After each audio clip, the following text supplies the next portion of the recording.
ഉള്ളു തുറന്ന് സംസാരിക്കുന്നവനെ വെറുക്കും, ഉള്ളിൽ ഒതുക്കി അഭിനയിക്കുന്നവനെ സ്നേഹിക്കും. കുത്തേറ്റതൊക്കെ പുറകിൽ നിന്നാണെങ്കിൽ നമ്മൾ ഒരിക്കലും തിരിഞ്ഞൊന്നും നോക്കരുത്. കുത്ത് കിട്ടിയതിനേക്കാൾ വേദന കുത്തിയതാരാണെന്നറിയുമ്പോഴാണ്.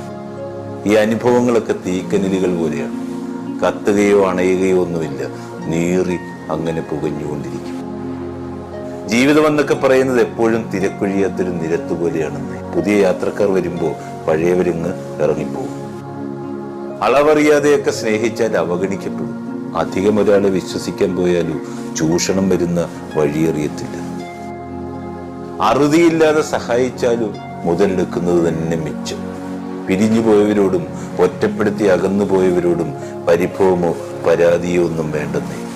ജനിക്കുന്നതും വളരുന്നതും മരിക്കുന്നതും ഒക്കെ എപ്പോഴും നമ്മൾ ഒറ്റയ്ക്കല്ലേ. പിന്നെ ആരൊക്കെയോ അതിനിടയ്ക്ക് കൂടെ കൂടുന്നുവെന്ന് മാത്രം.